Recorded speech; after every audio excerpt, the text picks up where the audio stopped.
Hi friends, welcome Srishti online classes Hisua by Chandrabhushan Kumar.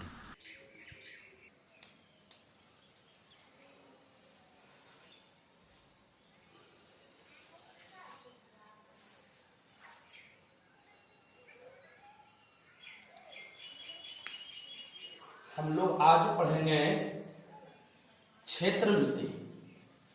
क्षेत्रमिति आखिर है क्या?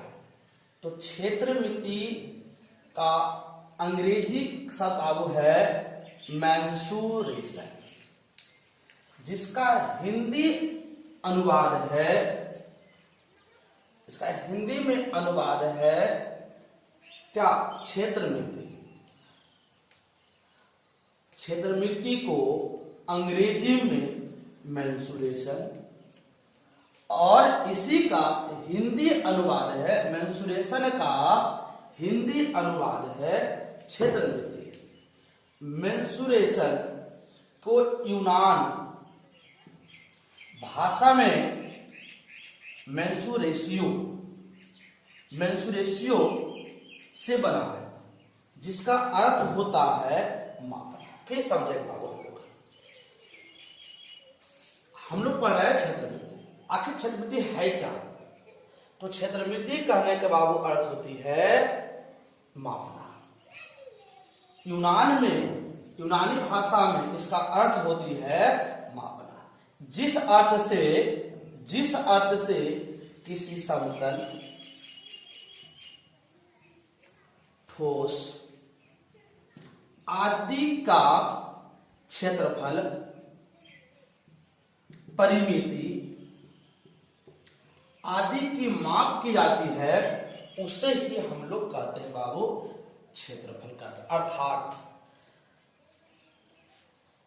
अतः गणित शास्त्र के जिस शाखा में किसी आकृति की लंबाई, समतल आकृतियों का क्षेत्रफल तथा ठोस आकृतियों का पृष्ठ क्षेत्रफल आदि के आयतन इत्यादि की माप की जाती है, उसे ही कहते हैं क्षेत्रमिति कहते हैं। अर्थात कहने का बाबू अर्थ को ये हम लोग समझेंगे। जैसे आपका एक त्रिभुज है, तो त्रिभुज में हम लोग ज्ञात करते हैं इसकी परिमिति, हम लोग ज्ञात करते हैं इसका क्षेत्रफल। जैसे ही जिस शाखा में इसका परिमिति ज्ञात करे, क्षेत्रफल ज्ञात करे, उसे ही बाबू हम लोग कह देंगे क्षेत्रमिति। ऐसे आपका एक आयत हो गई। आयत में हम लोग ज्ञात करेंगे इसका विकर्ण निकालेंगे, इसकी चारों भुजा की लंबाई ज्ञात करेंगे, अर्थात कहने का अर्थ हुआ परिमिति ज्ञात करेंगे। इसमें कितना क्षेत्र घेरता है, क्षेत्रफल ज्ञात करेंगे। जिस शाखा में अध्ययन करेंगे उसे ही हम लोग कहते हैं क्षेत्रमिति। हम लोग फिर से देखेंगे क्षेत्रमिति। क्षेत्रमिति कहने का अर्थ हुआ मेंसुरेशन अर्थात बाबू जिसके अंतर्गत हम लोग लंबाई ज्ञात करें। लंबाई के साथ ज्ञात करेंगे, इसलिए पर रेखा हो गया, रेखा के हम लोग रेखा बाबू हो गई, तो रेखा का हम लोग क्या ज्ञात करेंगे? लंबाई। आपका एक त्रिभुज हो गई, त्रिभुज में हम लोग ज्ञात कर सकते हैं तीनों भुजा का योग। यह क्षेत्र कितना घेरा है? आपका एक आयत हो गई, आयत के चारों भुजाओं का योग। आयत कितना क्षेत्र घेरा है? आपका एक वृत्त है, वृत्त बाबू जो किनारे किनारे की लंबाई हो गई। मध्य बिंदु से किनारे की लंबाई। आपका बेलन हो गया, बेलन का एक वक्र भाग हो गया, वक्र बाहरी का क्षेत्रफल। इसमें कितना इसका आयतन हो, मतलब कितना इसका भाग है। शंकु अर्थात बाबू समतल रहे, घन रहे, जिसके अंतर्गत ये सब आकृतियों का हम लोग सिंपल में मापा जाता है, मापते हैं। मापने का काम होगा उसे ही हम लोग कहेंगे क्षेत्रमिति। अर्थात जिसके अंतर्गत लंबाई, समतल तल, घन तल आदि के माप की जाती है उसे ही हम लोग कहते हैं क्षेत्रमिति। जैसे कि हम लोग आज पहला पॉइंट पढ़ेंगे क्षेत्रमिति का। पहला पॉइंट आप लोग होता है बिंदु। आखिर बिंदु है क्या? वैसे ज्यामितीय आकृति जिसमें ना तो लंबाई हो, ना चौड़ाई हो और ना ऊंचाई हो उसे कहते हैं बिंदु।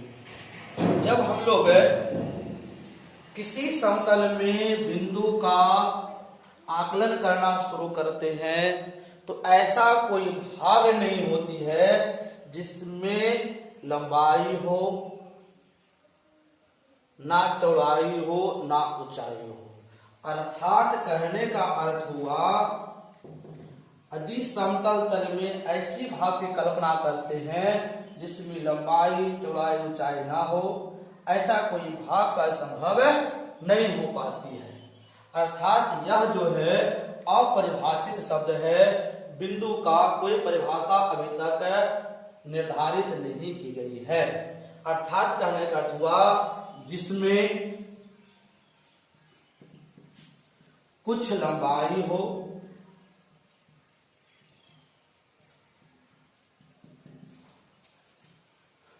कुछ चौड़ाई हो एवं कुछ ऊंचाई हो, उसे बिंदु कहा जाता है।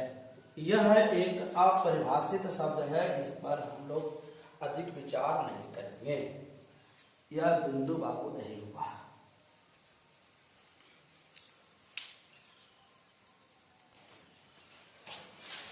रेखा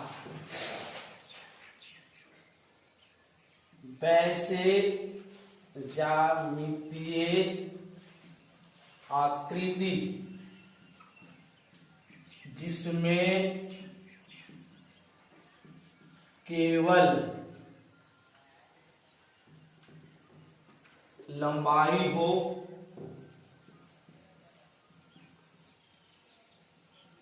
चौड़ाई एवं ऊंचाई नहीं हो उसे रेखा कहा जाता है। यही आपका हो गया रेखा। इसमें क्या है? केवल बाबू लंबाई है, केवल लंबाई है, चौड़ाई और ऊंचाई इसमें यह भी अपवाद में है। जगह बिना ऊंचाई तक कुछ माइक्रोस्कोप से नापेंगे तो कुछ उसमें ऊंचाई हो जाएगी। चौड़ाई भी तो है ये बाबू, देख ही रहे होंगे, कुछ कुछ बाबू है एमएम में हो सकता है, लेकिन ऊंचाई भी बाबू क्या हो, कल्पना करेंगे तो कुछ ना कुछ है, लेकिन यह क्या है, अपवाद में है। हम लोग आगे बढ़ेंगे समतल तल। समतल वैसे ज्यामितीय आकृति जिसमें केवल, वैसे ज्यामितीय आकृति जिसमें केवल लंबाई एवं चौड़ाई हो, ऊंचाई नहीं होती है, उसे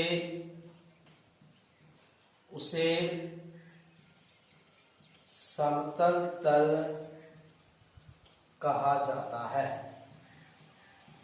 यही आपका हो गया समतल। इस बाबू आपका एक लंबाई है और क्या है, चौड़ाई, लेकिन ऊंचाई इसमें ना हो, उससे बाबू कहेंगे क्या, समतल तल कहते हैं। आइए बाबू क्या हो गई, समतल तल हो गया।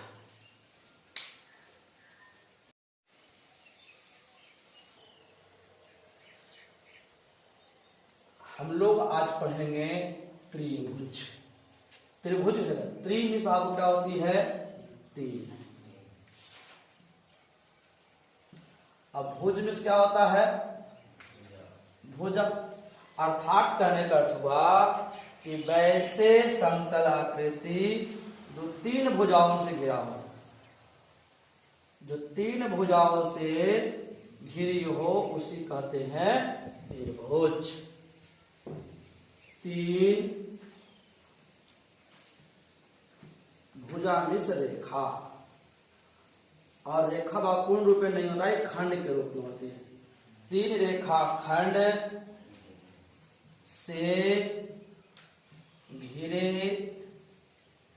आकृति को त्रिभुज कहा जाता है।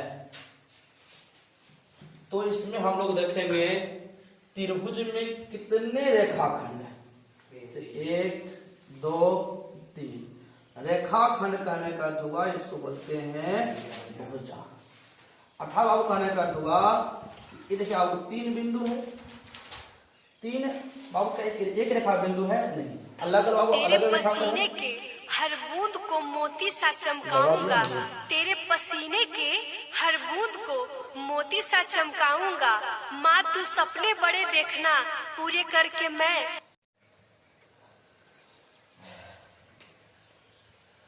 त्रिभुज, ट्रायंगल। बाबू त्रिभुज किसे कहते हैं, त्रिभुज बना हुआ है दो शब्दों से। त्रि का अर्थ होती है तीन, भुज में बाबू क्या होती है, भुजा। अर्थात कहने का अर्थ हुआ तीन भुजाओं वाली जो आकृति होती है उसे कहते हैं त्रिभुज। अर्थात तीन सरल रेखा खंडों से घिरी आकृति को क्या बोलते हैं, त्रिभुज बोलते हैं। तो इसमें बाबू क्या होती है, देख रहे हैं तीन बिंदु है, तीनों बिंदु क्या है, एक रेखा पर नहीं है। अर्थात कहने का अर्थ हुआ तीन असंरेख, तीन असंरेख बिंदुओं को मिलाने से जो आकृति बनती है उसे त्रिभुज कहा जाता है। इन असंरेख है तो संरेख है क्या, संरेख बिंदु वाले मेरे बहन है। संरेख कहने का अर्थ हुआ कि तीन वैसे बिंदु जो एक ही रेखा पर स्थित हो, तीन या तीन से अधिक बिंदुएं जो क्या हो, एक ही रेखा पर स्थित हो, उसे कहेंगे हम लोग संरेख बिंदु। तो असंरेख क्या होगा, जो एक रेखा पर स्थित ना हो, जो एक रेखा पर स्थित, देखिए ऐसी बिंदु होगा। तो क्या कभी एक रेखा हो सकता है, एक रेखा बाबू नहीं रहेगी, उससे बाबू क्या कहेंगे, और इसे कहेंगे हम लोग असंरेख। असंरेख, इसे हम लोग बोलेंगे संरेख। अर्थात तीन असंरेख बिंदु, तीन असंरेख बिंदु को मिलाएंगे और मिलाने से जो आकृति बनेगी उसे ही हम लोग कह देते हैं त्रिभुज।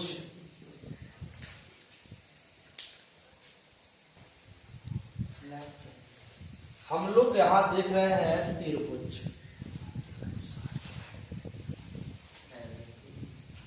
तो त्रिभुज में तीन भुजा और तीन कोण होती है, इसलिए त्रिभुज को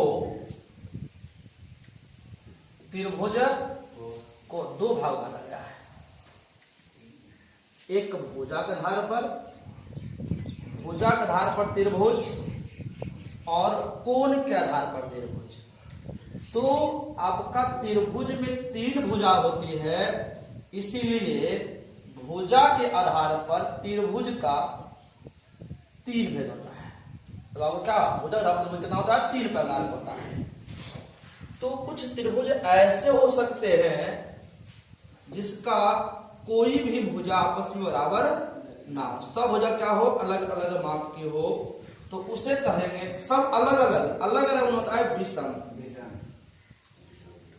विषम बाहु, बाहु का भुजा होता है, विषम बाहु। कुछ ऐसी कल्पना हम लोग कर सकते हैं जिसकी 2 भुजा बराबर है, तो एक अलग हो। 2 में क्या होता है? जैसे बाबू 2 बराबर है, बराबर में इसका सम, और कै बराबर 2, अगला क्या होगा? सम दी बाहु। अर्थात कहने का अर्थ हुआ जिस त्रिभुज की 2 भुजा बराबर हो उसे कहेंगे समद्वि बाहु त्रिभुज। कुछ ऐसी कल्पना कर सकते हैं जिसका तीनों भुजा बराबर हो, तीनों बराबर हो, उसे कहेंगे सम माने बराबर, और बाहु, बाहु ने भुजा। जिस त्रिभुज की सभी भुजा बाहु क्या हुए? बराबर हो, सम बाहु त्रिभुज। जिस त्रिभुज की तीनों भुजा आपस में क्या हो? बराबर हो, उसे कहेंगे सम बाहु त्रिभुज। अब आता है कोण के आधार पर। तो कोण के आधार पर भी त्रिभुज होती है 3 प्रकार की।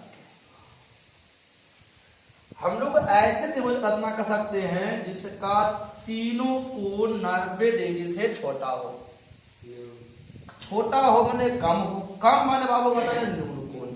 90 डिग्री से कम होते उसे क्या कर सकते हैं? न्यून। और सभी बाबू कोण 90 से कम है तो न्यून कोण। अब बाबू त्रिभुज आ गई तो उसे बोलेंगे न्यून कोण त्रिभुज। जिस त्रिभुज का प्रत्येक कोण 90 डिग्री से कम होती है उसे बोलते हैं न्यून कोण त्रिभुज। और हम लोग ऐसे भी कल्पना कर सकते हैं जिसका एक कोण 90 हो जाए। तो एक कोण 90 हो उसे हम लोग कहते हैं सम। सम इसका होता है 90 डिग्री सम कोण। जिस त्रिभुज का एक कोण 90 हो और शेष 2 कोण 90 से छोटा हो उसे कहेंगे समकोण त्रिभुज। और बाबू हम लोग ऐसी रचना कर सकते हैं जिसका एक कोण 90 से अधिक हो। एक कोण 90 से अधिक तो अधिक कोण कहेंगे। और बाबू त्रिभुज बाबू अगर मिल गई तो क्या हो जाएगा? अधिक कोण त्रिभुज। एक कोण 90 से अधिक और शेष 2 कोण 90 से कम हो उसे क्या कहेंगे? अधिक कोण त्रिभुज। जिसको कहेंगे अधिक कोण त्रिभुज। फिर से हम लोग आएंगे इस प्रकार से हम लोग कर सकते हैं त्रिभुज कितने प्रकार की होती है? 3 होता है भुजा के आधार पर, 3 होती है कोण के आधार पर। टोटल मिला के बाबू कितना होता है? 6 प्रकार का होता है। क्या प्रकार होता है? 6 प्रकार का है। त्रिभुज कितने प्रकार की होती है? 6 प्रकार। कौन सा होता है? विषम बाहु त्रिभुज, समद्वि बाहु, समबाहु। विषम बाहु कहने का अर्थ हुआ जिस त्रिभुज की प्रत्येक भुजा अलग अलग माप की हो उसे क्या कहेंगे? विषम बाहु। समद्वि बाहु जिस त्रिभुज की 2 भुजा के माप बराबर हो उसे क्या कहेंगे? समबाहु। समद्वि बाहु। और समबाहु किसे कहेंगे? जिस त्रिभुज की प्रत्येक भुजा के माप क्या हो? बराबर हो उसे क्या कहेंगे? समबाहु। हम लोग पढ़ रहे कौन सा? न्यून कोण त्रिभुज। न्यून कोण किसे कहेंगे? जिस त्रिभुज का प्रत्येक कोण 90 से छोटा हो। कितना हो? 90 डिग्री से क्या हो? छोटा हो। कौन? प्रत्येक कोण 90 से छोटा हो और 0 डिग्री से क्या हो? बड़ा। हम लोग अगला मानेंगे आपको समकोण त्रिभुज। जिस त्रिभुज का एक कोण, जिस त्रिभुज का मात्र एक कोण क्या हो 90 के बराबर हो और शेष बाबू क्या हो, शेष दो न्यून कोण हो, शेष दो न्यून कोण हो, उसे क्या कहेंगे, समकोण त्रिभुज। अधिक कोण किसे कहेंगे, जिस त्रिभुज का एक कोण 90 से अधिक हो, 90 डिग्री से क्या बाबू हो, अधिक हो, और शेष क्या हो 90 डिग्री से कम हो, उसे क्या कहेंगे, शेष दो कोण 90 से कम हो, एक कोण 90 से अधिक हो, उसे क्या कहेंगे, अधिक कोण त्रिभुज।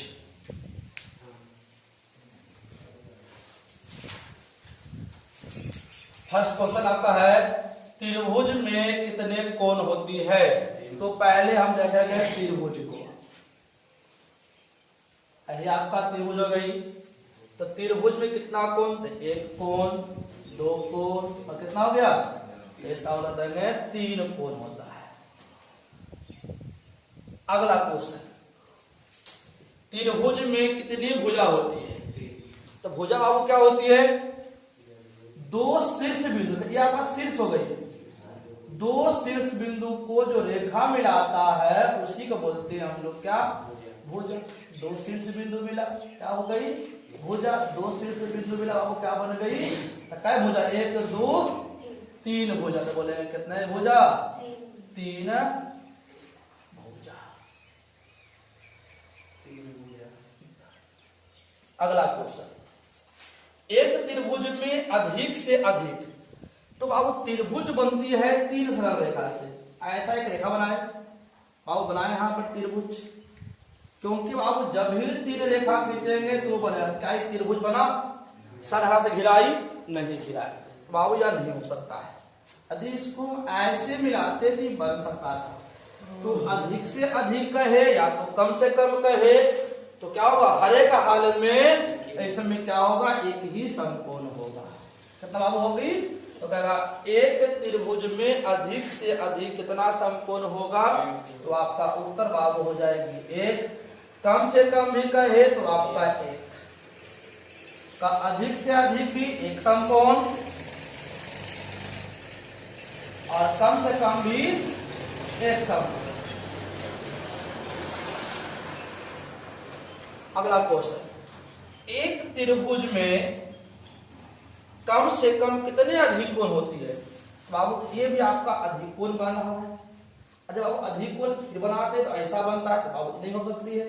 जब मेरे बाबू ऐसी हो सकती है, तो बाबू कितना बना, ये दोनों बाबू क्या है 90 डिग्री से छोटा बाबू न्यून कोण है, तो आपका हो गई बाबू कितना, अधिक से अधिक कहे या तो कम से कम कहे तो 1 अधिक कोण। कितना अधिक कोण, 1 अधिक कोण।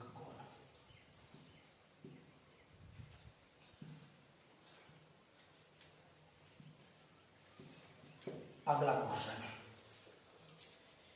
एक त्रिभुज में कम से कम कितने न्यून कोण होती है। तो कम से कम कहेगा, देखिए आपका एक त्रिभुज बन रहा है, यह भी लग रहा हो 90 से छोटा है, यह भी 90 से छोटा है, यह भी 90 से छोटा है, तो कम से कम कहे, कम से कम कहे, एक सेकंड, कम से कम है ना, एक त्रिभुज में कम से कम, तो कम से कम, कम से कम बाबू हम लोग यहां पढ़ेंगे, ये समकोण है, एक बाबू 90 आएगा, तो शेष 2 कोण बचा, तो शेष 2 कोणों का कितना होता है, क्योंकि ये को 90 हो गया, तो ये तीनों कोणों का कितना होता है 180 होता है, तो ये दोनों मिला के होगा 90 बाबू।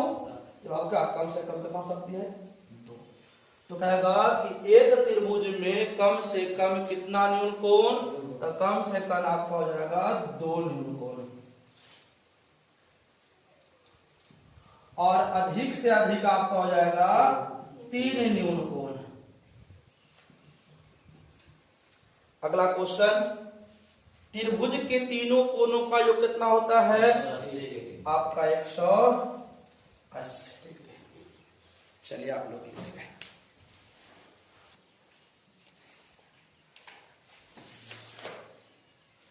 त्रिभुज के तीनों भुजाओं के योग को त्रिभुज की परिमिति कहा जाता है। तो आपका इसमें माप होगा भुजा का, तो भुजा के आधार पर त्रिभुज का क्या होगा, तीन भाग होती थी। तो पहले आएगा, सिंपल रहेगा कि त्रिभुज की परिमिति बराबर, ये सभी पर लागू होगा। आज तो समबाहु रहे, आज तो समद्विबाहु रहे, या क्या रहे, विषम बाहु रहे, या सभी पर क्या होगी, लागू होगी। क्या भाव होगा, तीनों भुजा का योग। जैसे बाबू आपका एक त्रिभुज है, बाबू इसको बोलते ए है, ये बी है, बाबू सी हो गया। इसका भुजा क्या हो गई, भुजा बाबू हो गई, देखो ए बी हो गया, बी सी हो गई, और क्या हो गया, सी हो गया। तो कह सकते हैं त्रिभुज की परिमिति बराबर, क्या कह सकते बाबू, हम लोग पढ़े थे, तीनों भुजा का योग। आप हो जाएगा A B plus B C plus A. लिख लिया इसमें। आपका अगला आता है, यदि आपसे कह दे समबाहु त्रिभुज, क्या बोल दे, समबाहु। देखिए आपको क्या कहेगा, समबाहु त्रिभुज।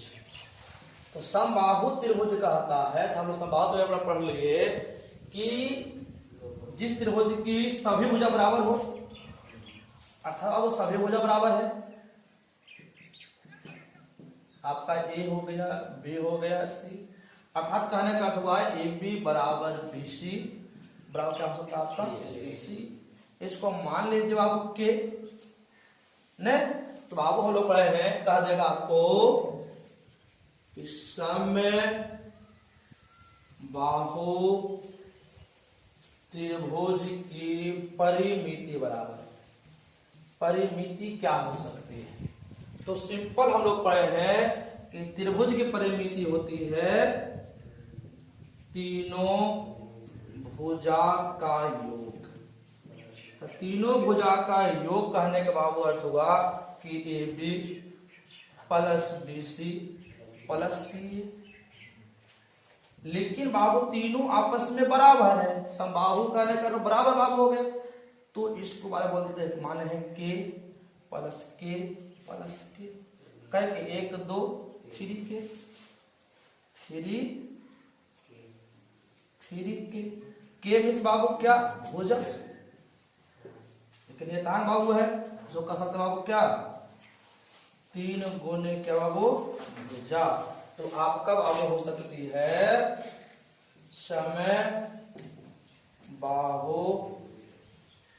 त्रिभुज की परिमिति बराबर क्या हो सकता है, 3 गुने क्या,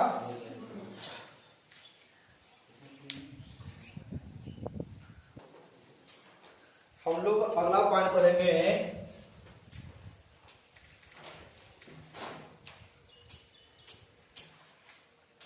त्रिभुज का क्षेत्रफल क्या होता है। तो सिंपल बाबू त्रिभुज क्षेत्रफल क्या होती है, आधार गुने शीर्ष लंब का ऊंचाई होती है। आधार एवं शीर्ष लंब का गुणन फल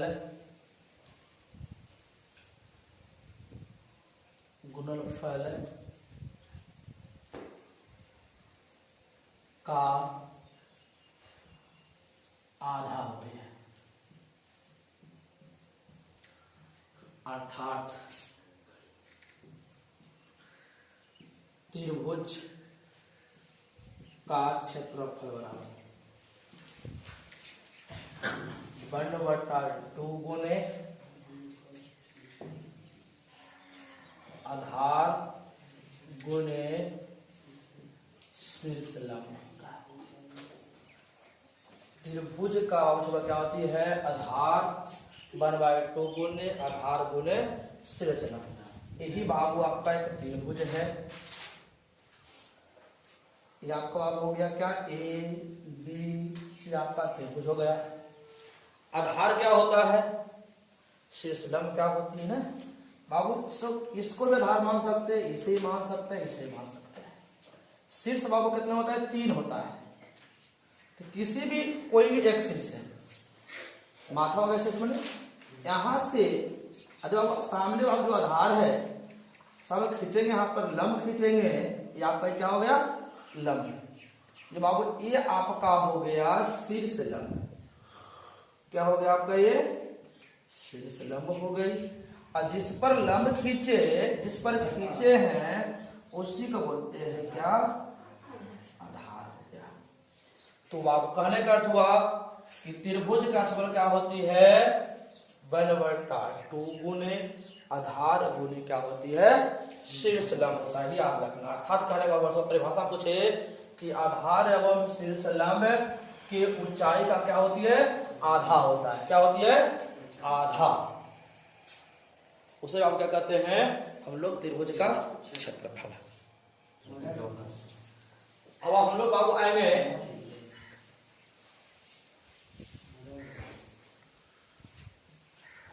समबाहु त्रिभुज। सम बाहु त्रिभुज का क्षेत्रफल। तो समबाहु बाबू रहे या त्रिभुज रहे, दोनों बाबू, ये आपका एक त्रिभुज है। क्या बाबू आपका एक है? त्रिभुज, जिसका प्रत्येक भुजा क्या आपका है? बराबर है। तो आपसे पूछती है कि बाबू समबाहु त्रिभुज का क्षेत्रफल क्या होगा? आई ना? तो बाबू देखिएगा, चूंकि हम लोग पढ़े हैं, चूंकि समबाहु त्रिभुज का क्षेत्रफल बराबर है त्रिभुज का क्षेत्रफल, त्रिभुज का क्षेत्रफल। तो त्रिभुज का क्षेत्रफल क्या होती है? 1/2 गुने आधार और गुने बाबू क्या होती है? शीर्ष लंब। बोलने की कोशिश कम करना। तो ए बाबू हो गई आपका आधार हो गया, इसको मान लेते हैं आधार। आधार हो गया। तो आधार बाबू जो सामने हुआ शीर्ष से वहीं से डालेगा लंब, यही आपका क्या हो जाएगा? शीर्ष लंब। इसको हम लोग बोल सकते हैं शीर्ष लंब बोल सकते हैं। तो बाबू ये आपका 90 बाबू है। 90 के सामने बाबू क्या होती है? आपका कर्ण होता है। तो इसको अधि बाबू भुजा था, भुजा पूरे बाबू है, इसको हम x मान लिए हैं। तो समबाहु त्रिभुज का जो आपका क्या होगी? शीर्षलंब होगी, आधार को 2 बड़ा भागों में बांट देंगे। यदि मान लिया भुजा आपका x है, तो बाबू ये आपका क्या हो जाएगा? x/2 बाबू क्या हो जाएगी? x/2 बाबू आपका x हो गया। तो पहले हम लोग शीर्षलंब ज्ञात करेंगे। शीर्षलंब क्या हो जाएंगे? तो हम लोग शीर्षलंब ज्ञात करेंगे। तो शीर्ष लंब बराबर होगा बाबू, तो शीर्ष लंब जाएगा रूट अंडर कर्ण क्या स्क्वायर माने x² माइनस बाबू आधार जाएगा x/2 के स्क्वायर। तो सिंपल देखिएगा x बट्टा x स्क्वायर हो गया ना, 1 हो गया x², 2 के बराबर कितना हो गया आपका 4। अब ध्यान से आप लोग देखिएगा एलसीएम कितना हो जाएगी 4 इकाई बाबू कितना 4x स्क्वायर माइनस कितना x स्क्वायर। 4 में से एक गले हुआ 3x स्क्वायर बटा कितना 3 का वर्गमूल होगा नहीं होगा तो 3 हो जाएगा रूट में x का x स्क्वायर का और 4 का कितना होगा रूट 3/2 गुने बाबू कितना हो जाएगा x। किसका हो गया शीर्षलम का हो गया। किसका हो गया शीर्षलम का। बाबू हम लोग कह सकते हैं तब 1/2 आधार कितना माने थे x और शीर्षलम कितना बाबू आया रूट 3/2 और गुने कितना x। तो हम लोग कह सकते हैं 2 दूनी कितना होगा 4 कितना रूट 3 है ना रूट 3/4 x गुने x कितना हो गया तो x क्या इसको कर सकते हैं भुजा कर सकते हैं इसको हम लोग भुजा भी कर सकते हैं। अतः कह सकते हैं समय बाहु त्रिभुज का क्षेत्रफल आपका क्या हो सकता है तो रूट 3/4 और गुने बाबू कह सकते हैं क्या भुजा के स्क्वायर। समबाहु त्रिभुज का क्षेत्रफल क्या होती है रूट 3/4 गुने भुजा स्क्वायर। पहले हम लोग क्या ज्ञात कर लेंगे शीर्षलम ज्ञात कर लेंगे अलग से हो गया।